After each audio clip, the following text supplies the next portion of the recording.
The sport of bodybuilding isn't just about moving weight, it's about artfully displaying muscular size, shape, and proportion.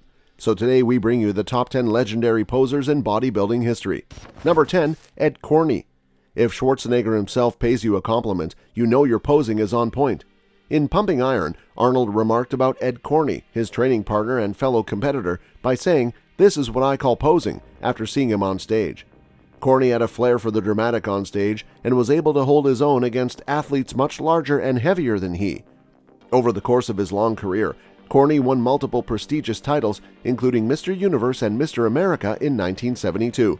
Following his passing away in 2019, Schwarzenegger named the Best Poser Award after Corney, an honor gifted each year at the Arnold Classic competition. Number 9, Frank Zane. Physique icon Frank Zane won the Olympia thrice over, 2 victories in the lightweight division and the overall title in 1979. Even more impressively, Zane beat Arnold Schwarzenegger in a head-to-head at the Mr. Universe in 1968, one of only 3 men to ever best the Austrian Oak in competition. Zane's successes were due in no small part to his posing proficiency. Zane's trademark pose was the stomach vacuum, where he would retract his abdominals to make his waist seem nearly non-existent. The vacuum would go on to be a staple of the modern classic physique division at the Mr. Olympia contest, reflecting Zane's legacy and impact on the sport. He retired from competition in 1983. Number 8, Bob Paris.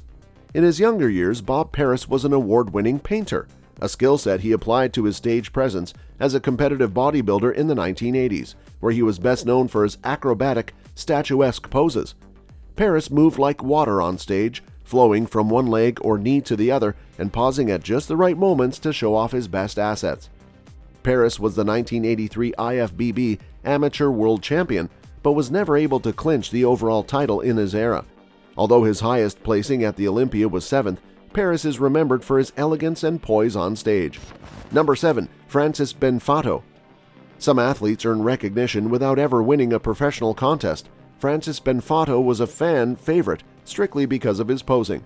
Every step he took on stage was precisely calibrated to display a feature of his physique, and he took the transitions between poses just as seriously as the poses themselves. Benfatto was particularly dedicated to synchronizing his movement, matching his muscle contractions to the beats of the music played during his routine. He competed professionally from 1985 to 1993 and briefly came out of retirement to participate in the 2006 Australian Grand Prix, where he ranked 6th. Number 6, Muhammad Makawi. Very few bodybuilders have a career as long and storied as Muhammad Makawi. His reputation for artistry was renowned across multiple eras of bodybuilding, as Makawi was known for being especially creative with his posing. At only 5 foot 4 inches tall, Makawi came up with poses that both masked his weaknesses and made him appear larger than life next to his competitors. His best professional result was in 1984, where he very nearly defeated 8-time champion Lee Haney. Makawi competed professionally from 1972 until 1999, though he did take a 12-year break from 1985 until 1997. Number 5, Lee Labrada. In his heyday, Lee Labrada was one of the most successful competitors in the pro circuit.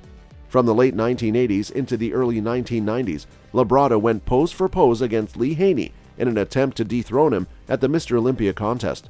Despite being the last 2 men on stage in 1989 and 1990, Labrada wasn't able to take the title.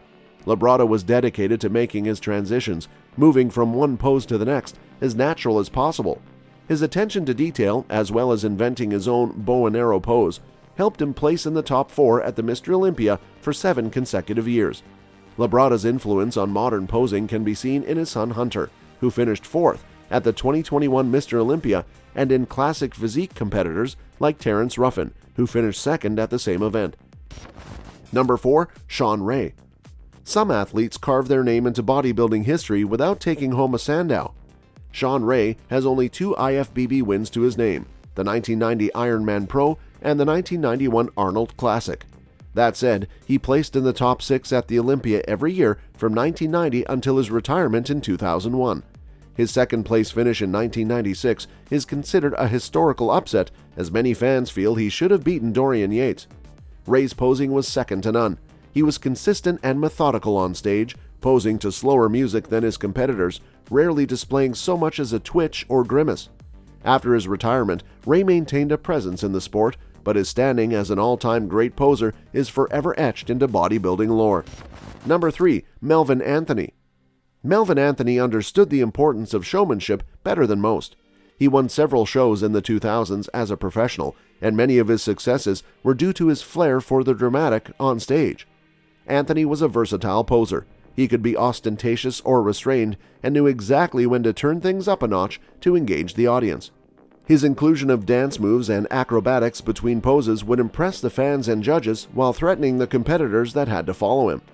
At the 2005 Arnold Classic, Anthony finished in 5th place, but his Phantom of the Opera routine permanently cemented him as a cross between physique athlete and thespian. In his final competitive season in 2010, he won the open division at the Arizona Pro. Number 2. Dexter Jackson.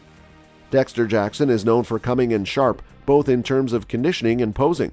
The Blade was on point in 2008 when he took the Olympia belt from then-champion Jay Cutler. Jackson's leanness and refined posing routines made him a dangerous opponent for the entirety of his 21-year professional career, 1999 to 2020. He never placed lower than 9th at any point of his 2-decade tenure in the sport. Jackson knew when to take things slow and when to kick things up a notch, and he never brought the same routine to the stage twice. At the age of 51, Jackson finished 9th at his final Mr. Olympia in 2020, but the Blade was still considered one of the best posers at the show. Number 1. Sergio Oliva Jr. Not all of the posing icons in bodybuilding are from years past. Although some say posing is a lost art in bodybuilding, Sergio Oliva Jr. knows how to make every moment count. The former New York Pro Champion won the Ed Corney Posing Award at the Arnold Classic in 2020 and 2021, and for good reason. Each step and stance Oliva Jr. takes on stage maximizes his strengths. He's also known for hitting his father's iconic victory pose. Oliva Jr.'s posing style is a sign that he respects bodybuilding's past. His impressive muscularity indicates that he's part of the sport's future. However, the Open Pro bodybuilding competitor Sergio Oliva Jr. took to social media recently where he expressed some frustration regarding the attention given to the posing portion of competitive open bodybuilding. He also won the Best Poser award for the 2nd consecutive year. What's worse is Sergio gets the feeling that the judges and sport in general just do not care anymore. There's realistically 2 to 3 guys besides me who even make an effort, but mostly I feel the judges and sport just don't care. Anyone who knows me knows I have done a choreographed routine since I was a 176-pound middleweight in NPC. Over 15 years of different routines, never doing the same routine twice. While posing is just one component of competing in the sport of bodybuilding, the Chicago native doesn't think posing should give competitors a huge advantage, especially if someone brings a better overall package. However, he does feel that it should be important enough that if 2 guys are neck and neck, the one with a superior posing routine should be acknowledged for that. That's all for this video, folks. See you another time.